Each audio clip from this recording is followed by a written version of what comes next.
Hi friends, welcome back to your channel Sandy's Creative Corner. நான் உங்க சந்தியா நந்தகுமார்.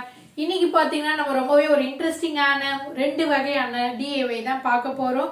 நம்ம சேனலை வந்து ஃபர்ஸ்ட் டைம் பார்க்குறவங்களா இருந்தீங்கன்னா மறக்காம நம்ம சேனலை வந்து சப்ஸ்கிரைப் பண்ணி வச்சுக்கோங்க. அப்படியே பக்கத்துல இருக்க பெல் ஐகானை வந்து பிரஸ் பண்ணீங்கன்னா நோட்டிஃபிகேஷன்ல என்னோட சேனலோட வீடியோஸ் எல்லாமே வந்து உடனுக்குடன் வந்துடும். இனி வாங்க வீடியோக்குள்ள போகலாம்.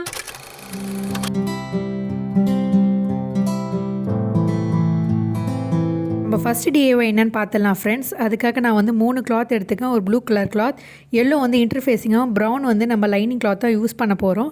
இப்போ இந்த 3 கிளாத்தோட மெஷர்மெண்ட் என்னென்னு பார்த்துடலாம். இப்போ இந்த கிளாத்தோட மெஷர்மெண்ட் வந்து பார்த்திங்கன்னா லென்த்து வந்து 13 இன்ச்சஸும் பிரெத் வந்து 10 இன்ச்சஸும் இருக்குது ஃப்ரெண்ட்ஸ். இந்த 3 கிளாத்துமே ஒரே அளவு தான். இப்போ அடுத்ததாக என்ன பண்ணலான்னு காட்டுறேன்.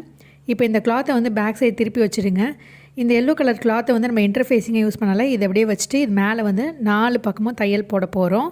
தைச்சதுக்கப்புறம் இப்படி தான் இருக்கும் ஃப்ரெண்ட்ஸ். அப்புறம் இந்த ப்ளூ கலர் கிளாத்தை வந்து நம்ம இப்படி குட் சைடு திருப்பி வச்சுட்டு ப்ரௌன் கலர் கிளாத்தோட குட் சைடும் வந்து ஒன்றா ஃபேஸ் பண்ணுற மாதிரி வச்சுட்டு இப்போ வந்து மேலேயும் கீழே வந்து நம்ம பெல் பின் செக்யூர் பண்ணிடலாம். பெல் பின் செக்யூர் பண்ணதுக்கப்புறம் இப்படி தான் இருக்கும் ஃப்ரெண்ட்ஸ். இப்போ இந்த மேலே அப்படியே நம்ம தையல் போட போகிறோம்.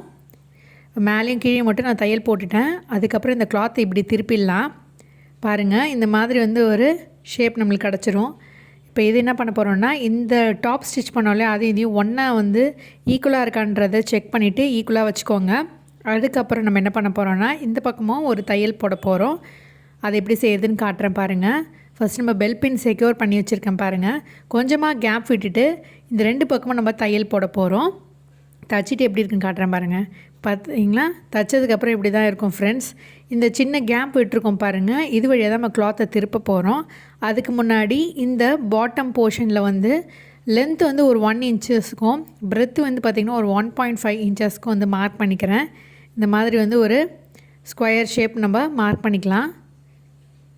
4 கார்னர்ஸ்லேயும் இதே மாதிரி வந்து மார்க் பண்ணிக்கோங்க ஃப்ரெண்ட்ஸ். இதே போல் இந்த பக்கமும் மார்க் பண்ணிக்கோங்க. மார்க் பண்ணதுக்கப்புறம் இப்படி தான் இருக்கும் ஃப்ரெண்ட்ஸ். அதுக்கப்புறம் இதை கட் பண்ணி எடுத்துகிற போகிறோம். கட் பண்ணதுக்கப்புறம் இப்படி தான் இருக்கும். அடுத்ததாக என்ன பண்ண போகிறோன்னா, இதை அப்படியே ஜாயின் பண்ணி நம்ம ஸ்டிச் பண்ண போகிறோம். இந்த மாதிரி இந்த பக்கமாக இதை வந்து ஜாயின் பண்ணி ஸ்டிச் பண்ண போகிறோம். நீங்கள் ஸ்டிச் பண்ணுறதுக்கு முன்னாடி வந்து பெல் பின் செக்யூர் பண்ணிக்கோங்க. இப்போ 4 பக்கமும் ஸ்டிச் பண்ணிவிட்டு எப்படின்னு காட்டுறேன் பாருங்கள். தைச்சதுக்கப்புறம் இப்படி தான் இருக்குது பாருங்கள் ஃப்ரெண்ட்ஸ். 4 பக்கமும் நம்ம ஸ்டிச் பண்ணி முடிச்சாச்சு.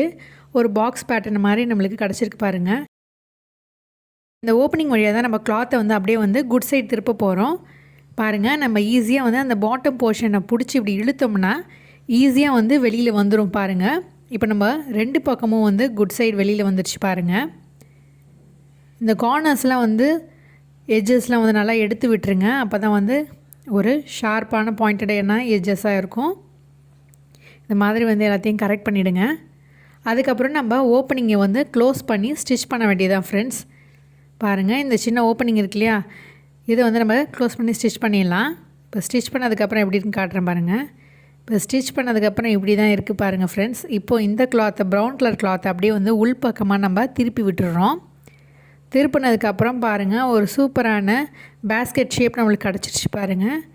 இந்த ப்ரௌன் கலர் கிளாத்தை வந்து அப்படியே நம்ம பார்டர் மாதிரி கூட வச்சுட்டு நம்ம யூஸ் பண்ணிக்கலாம்.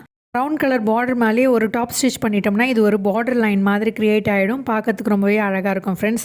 சப்போஸ் உங்களுக்கு அந்த மாதிரி பிடிக்கலின்னா நீங்கள் நார்மலாக வந்து அந்த கிளாத்தை ஃபுல்லாக வந்து உள்பக்கமாக தள்ளி விட்டுட்டு ஒரு டாப் ஸ்டிச் பண்ணிக்கலாம். இப்போ பாருங்கள், நான் எல்லா பக்கமும் வந்து ஒரு பாக்ஸ் ஷேப் மாதிரி வந்து க்ரியேட் பண்ணிட்டேன். நான் என்ன பண்ண போகிறேன்னா, இந்த ப்ரௌன் கலர் கிளாத்தை ஃபுல்லாக திருப்பிட்டு அது மேலே ஒரு டாப் ஸ்டிச் பண்ணி காட்டுறேன் பாருங்கள். இந்த மாதிரி தான் இருக்கும். அடுத்ததான் நம்ம இந்த பேஸ்கெட்டில் வந்து நம்ம வந்து நூல்கண்டு இந்த மாதிரிலாம் போட்டு வச்சுக்கலாம். அது மட்டும் இல்லாமல் நீங்கள் வந்து உங்களுடைய ஆக்சசரிஸ் கூட நீங்கள் போட்டு வச்சுக்கலாம் ஃப்ரெண்ட்ஸ். ரொம்பவே ஈஸியாகவும் அழகாகவும் இருக்கு இல்லையா. இதை நீங்கள் ட்ரை பண்ணி பார்த்துட்டு எந்த இடத்துல வேணாலும் நீங்கள் ஃப்ளெக்சிபிளாக இதை வந்து வச்சுக்கலாம். உங்கள் கபோர்டில், ட்ராயரில், இந்த வந்து வார்ட்ரூப்பில் வந்து அழகாக அந்த மாதிரி கூட நீங்கள் ஆர்கனைஸ் பண்ணி வச்சுக்கலாம். இந்த மாதிரியான ஃபேப்ரிக் பேஸ்கெட் வந்து நீங்கள் அழகாக வந்து வாஷ் பண்ணி கூட ரீயூஸ் பண்ணிக்கலாம் ஃப்ரெண்ட்ஸ். இல்லை வந்து உங்கள் ஃப்ரெண்ட்ஸ் அண்ட் ஃபேமிலி மெம்பர்ஸ் கூட அழகாக கிஃப்ட் பண்ணி கொடுக்கலாம். ரொம்பவே பார்க்குறதுக்கு அழகாக இருக்கும். இந்த பேஸ்கெட் ஆர்கனைசர் எப்படி இருக்குன்னு மறக்காமல் கமெண்ட் செக்ஷனில் கமெண்ட் பண்ணுங்கள். இப்போ அடுத்த DIY என்னன்னு பார்த்தலாம். இப்போ செகண்ட் DIYக்கு நான் வந்து இந்த மாதிரியான ஸ்கர்ட்டுக்கு யூஸ் பண்ணி ஸ்டிச் பண்ணக்கூடிய அந்த எலாஸ்டிக் எடுத்திருக்கேன். இதை நம்ம கையோட ரிஸ்ட்டுக்கு அந்த மாதிரி மெஷர் பண்ணிவிட்டு எக்ஸ்ட்ராவாக ஒரு 1 இன்ச் விட்டுட்டு நீங்கள் வந்து கட் பண்ணி எடுத்துக்கோங்க. கட் பண்ணதுக்கப்புறம் நம்ம என்ன பண்ண போகிறோன்னா, ஒரு கிளாத்தை வந்து வச்சு நம்ம ஸ்டிச் பண்ண போகிறோம். அதுக்காக நான் இந்த கிளாத் எடுத்திருக்கேன். இதை வந்து 2ஆக மடித்து வச்சுருக்கேன். இப்போது இந்த எலாஸ்டிக் எப்படி வச்சு பார்த்துடலாம். நம்மளுடைய அளவு கரெக்டாக இருக்கான்னு பார்த்துக்கலாம். இந்த கிளாத்தும் இந்த எலாஸ்டிக்கும் அந்த அளவுக்கும் வந்து மடித்து வச்சுக்கோங்க. ஒரு 1 இன்ச் எக்ஸ்ட்ரா விட்டுருந்தோம் இல்லையா, அந்த இடத்துல நம்ம தையல் போட போகிறோம். அது அப்படி இருக்கட்டும். இப்போ இந்த மாதிரி ப்ளேஸ் பண்ணிவிட்டு இந்த எலாஸ்டிக்கை விட வந்து 2 மடங்கு அதிகமாக இருக்க மாதிரி இந்த கிளாத்தை வந்து மெஷர் பண்ணி கட் பண்ணி எடுத்துக்கோங்க. இப்போ நான் கட் பண்ணிவிட்டு உங்களுக்கு காட்டுறேன் எப்படி இருக்குன்ட்டுன்னு. இந்த அளவுக்கு நம்மளுக்கு கிளாத் தேவைப்படும் ஃப்ரெண்ட்ஸ். இதை நம்ம கட் பண்ணி எடுத்துடலாம். கட் பண்ணதுக்கப்புறம் இப்படி தான் இருக்கும் ஃப்ரெண்ட்ஸ். இப்போ வந்து இதை அப்படியே பேக் சைடு வந்து திருப்பி வச்சிடலாம். அதுக்கப்புறம் என்ன பண்ண போகிறோன்னா, கரெக்டாக வந்து ஈக்குவலாக வந்து நம்ம மார்க் பண்ணிக்கலாம் எந்த இடத்துல நம்ம தையல் போட போகிறோன்ட்டுன்னு. இந்த இடத்துல மார்க் பண்ணிவிட்டு ஸ்ட்ரெயிட்டாக வந்து ஒரு தையல் போட்டுடலாம் ஃப்ரெண்ட்ஸ். இப்போ தைச்சதுக்கப்புறம் எப்படி இருக்குன்னு பார்க்கலாம். தைச்சதுக்கப்புறம் இப்படி தான் இருக்கும் ஃப்ரெண்ட்ஸ். இப்போ என்ன பண்ண போகிறோன்னா, சேஃப்டி பின்னை வந்து இந்த இடத்துல வந்து இப்படி இன்சர்ட் பண்ணிவிடுங்க. இந்த மாதிரி வந்து இன்சர்ட் பண்ணிவிட்டு இந்த பின் அப்படியே வந்து உள்பக்கமாக இன்சர்ட் பண்ணிவிட்டு வெளியில் அப்படியே ஈஸியாக கொண்டு வந்துடலாம் ஃப்ரெண்ட்ஸ். இப்படி பண்ணும்போது வந்து குட் சைடு அப்படியே நம்மளுக்கு திரும்பி வந்துடும். ராங் சைடு அப்படியே உள்ளே போயிடும் பாருங்கள் ஃப்ரெண்ட்ஸ். இந்த மாதிரி பண்ணதுக்கப்புறம் சேஃப்டி பின்னை ரிமூவ் பண்ணிவிடுங்க. இது அப்படியே இருக்கட்டும். இப்போ அடுத்ததாக நம்ம எலாஸ்டிக்கை எடுத்துகிட்டு அதுலேயும் வந்து சேஃப்டி பின்னை வந்து இன்சர்ட் பண்ணிவிட்டு இந்த கிளாத்துக்குள்ளே வந்து நம்ம இன்சர்ட் பண்ண போகிறோம். பாருங்கள் எப்படி செய்கிறேன்ட்டுன்னு. சேஃப்டி பின்னை போட்டதுக்கப்புறம் எலாஸ்டிக்கை இதுக்குள்ளே வந்து இன்சர்ட் பண்ண ஆரம்பிக்கலாம். எலாஸ்டிக்கை வந்து கம்ப்ளீட்டாக வந்து இன்சர்ட் பண்ணிடாதீங்க. கொஞ்சமாக வெளியில் தொங்குற மாதிரியே பண்ணிவிட்டு பின்னை மட்டும் வந்து அப்படியே பிடிச்சி புல் பண்ணிகிட்டே வந்திங்கன்னா இந்த பக்கம் வந்து நம்ம எலாஸ்டிக்கை வந்து கொண்டு வந்துடலாம். பாருங்கள்.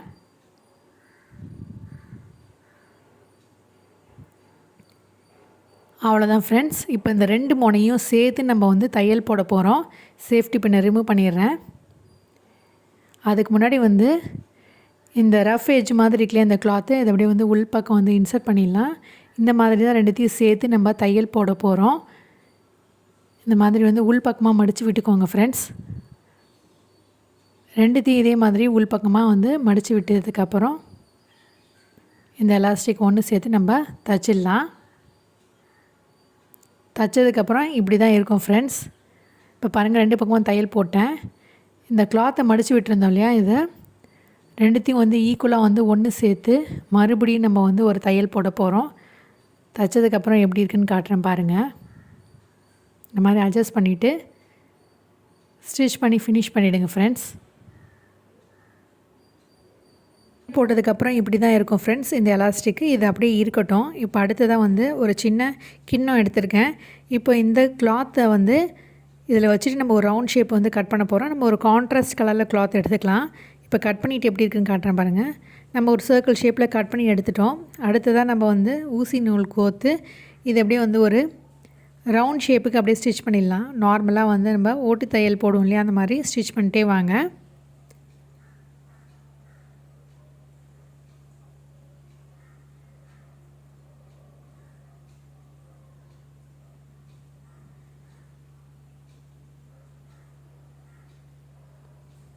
இந்த மாதிரி வந்து ஸ்டிச் பண்ணிகிட்டே வந்துட்டதுக்கப்புறம் அடுத்தது என்ன பண்ண போகிறோன்னா, நம்ம வந்து இதுக்குள்ளே வந்து காட்டன் தான் இன்சர்ட் பண்ண போகிறோம். நான் வந்து பழைய டெடிபேர்லேருந்து எடுத்த இந்த ஃபைபர் காட்டன் தான் யூஸ் பண்ணுறேன். இதை அப்படி நான் வந்து உள்ளார வந்து இன்சர்ட் பண்ணிக்கிறேன். நம்மளுக்கு வந்து ஒரு பால் ஷேப்பில் கிடைக்கும். நல்லா வந்து டைட்டாக வந்து தையல் போட்டுருங்க. நல்லா சுருக்கி வந்து ஒரு பால் ஷேப்புக்கு கொண்டு வந்துடுங்க. நான் பண்ணுறதை பாருங்கள் ஃப்ரெண்ட்ஸ்.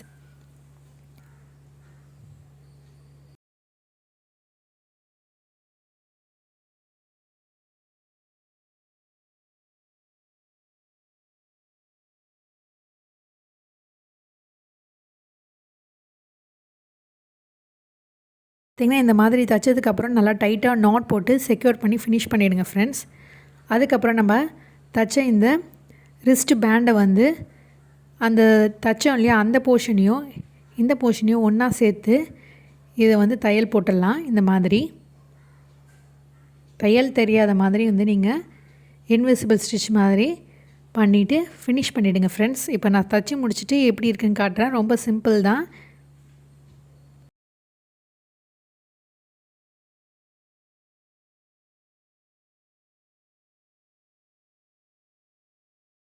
ஃப்ரெண்ட்ஸ் நம்ம இப்போ ஸ்டிச் பண்ணி முடிச்சாச்சு. ஸோ இதே நம்ம எதுக்கு ஸ்டிச் பண்ணோன்னு பார்த்தீங்கன்னா, நம்ம வந்து ஹேண்ட் ரிஸ்ட்டில் வந்து இப்படி ஒரு பேண்ட் மாதிரி போட்டுட்டு அதில் வந்து நம்ம பெல் பின்ஸ்லாம் வந்து இன்சர்ட் பண்ணி வச்சுக்கிட்டோன்னு வச்சுக்கோங்களேன். நம்ம வந்து இந்த மாதிரியான பெல் பின் செக்யூர் பண்ண வேண்டிய இடத்துலலாம் ஈஸியாக கையிலேருந்து இப்படி எடுத்து நம்ம போட்டுக்கலாம். பார்த்திங்கன்னா இதில் எப்படி வந்து பெல் பின்லாம் வந்து வச்சுக்கிறது அப்படின்னு காட்டுறேன் பாருங்கள். இந்த மாதிரி இந்த பஃபியான இடத்துல வந்து நிறைய பெல் பின் வந்து நீங்கள் இன்சர்ட் பண்ணி வச்சுக்கோங்க.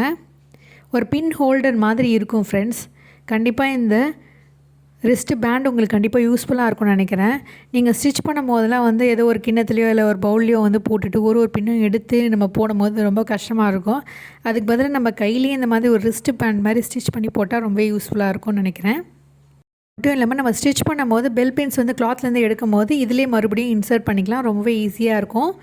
ஃப்ரெண்ட்ஸ், இந்த 2 DIY ஐடியாவும் கண்டிப்பாக பிடிச்சிருக்குன்னு நினைக்கிறேன். ஸோ பிடிச்சிருந்தா கண்டிப்பாக ட்ரை பண்ணி பார்த்துட்டு எப்படி இருக்குன்னு மறக்காமல் வந்து கமெண்ட் செக்ஷனில் வந்து கமெண்ட் பண்ணுங்கள்.